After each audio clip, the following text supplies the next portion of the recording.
Well, I think Miami has to be concerned simply because of fatigue, of attrition, of the fact that people are incredibly familiar with what they're going to do. And at some point in time, your talent is just going to have to supersede everything, usurp anything that comes your way and take over.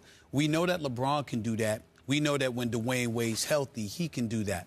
But those question marks, along with the hunger and fervor that the opposition has going up against them, it's going to unquestionably be Miami's toughest road back to the finals, without question.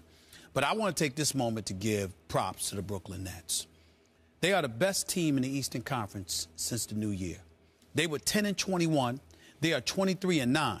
I actually have to go on the air at 1 o'clock on my radio show, 98.7 FM in New York, and apologize to the Brooklyn Nets for not talking about them nearly as much as I should have, because I've been so inundated and preoccupied with the Knicks and the debacle of a season that they've had, even though they've won 5 straight now, that I haven't given nearly enough props to the Brooklyn Nets as I should have. Brook Lopez is a 7'1" big man of yours that averages 20 a game. He's only played 17 games for you this year. He's out.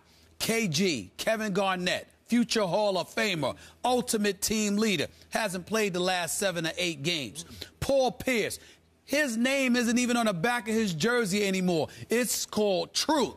And I'm telling you right now, you know how I feel about him, but he's the real deal. He's a future Hall of Famer, and he has answered the bell. He was sensational last night. Teletovic, this kid comes off the bench, sensational performance. I mean, he was rebounding, he was blocking shots, he was hitting threes. LeBron. He was guarding LeBron, he was doing everything. Blatch, Joe Johnson, and I can't say enough about Sean Livingston. Pay no attention to Sean Livingston's numbers. No attention whatsoever. His numbers mean nothing. What it does is his floor leadership, his composure, his skill, and not only that, the ability to play with Deron Williams. That's what Jason Kidd had to do. That's what Joe Johnson, KG, Paul Pierce, and those boys had to convince Deron Williams to accept. You're going to need to be on the floor with this dude. You're going to need to play off the ball a little bit sometimes because Deron Williams wasn't willing to do it. I give props to the $98 million man because I got on him, because he's worth it when he has his A game, but his A game was absent in the first half of the season. He has shown up. Give major props to Jason Kidd because when he got rid of Lawrence Frank, as a rookie coach, we all said, what the hell are you doing? What have they done? Win basketball games. Jason Kidd, and keep this in mind, Skip, nobody has brought this up. New York Knicks won 54 games last year. Mike Woodson deserves a lot of credit for that. Who was his coach on the floor? That would be Jason Kidd. So we see what Jason Kidd is doing as a coach right now, which shows his value to the New York Knicks from last year. And, of course, Billy King, because you got Marcus Thornton from Sacramento. You drafted Teletovic and all of these guys. I can't say enough. From top to bottom, the Brooklyn Nets are coming. They're making me proud. I'm still not willing to say they could beat Miami because of the absence of the horses. But they have been incredibly impressive, and they deserve the props that I'm giving them on national television. I'm telling you that. So, do I think the Brooklyn Nets could beat the Miami Heat in a 7-game playoff series? I do not. Do I think they could push them to 7 games? I'm starting to think, yes, they could. Could they take their pound of flesh, both physically and mentally, out of the Heat, as you say, make it the toughest road to the finals? Sure, they could. Let me ask you something. What one player in the NBA would Paul Pierce rather beat and humiliate, especially on his home floor, than LeBron James? Right? So Paul Pierce, you want to talk about turning back the clock last night? At age 36, he was looking like he was 26. Because in the second half, he goes 7 for 7 and 4 for 4 from three-point range.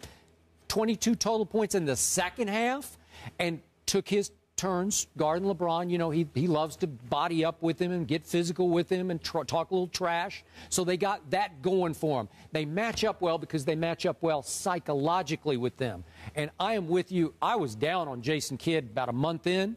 I thought he was so in over his head, he might not make it through the whole season. And all of a sudden, it took him a while to figure out where the pieces fit and redo his rotation. And all of a sudden, like Paul said, does the ball move in that offense? It's beautiful to watch because they are trusting Jason Kidd's design of the offense. If the Nets keep winning, Jason Kidd is a viable coach of the year candidate. Wow, it is that simple. He is a viable Coach of the Year candidate who's never coached in his career. I mean, some of these guys that have been around a long time, he's making them look bad because he keeps winning this way. I mean, and no coaching experience whatsoever. Wow. So I got to give props to Jason Kidd big time, but I got to give it up for Paul Pierce. And what he's done. You got to remember, that's real animosity towards the Miami Heat and LeBron. He's not playing. I've been there when they've lost to LeBron in Miami. They've walked off the court. They ain't shaking hands with anybody. They don't give a damn. They could care less. They don't like him. Respect, of course, but they don't like Miami. They get up for Miami. I'm talking about Paul Pierce. Listen, man.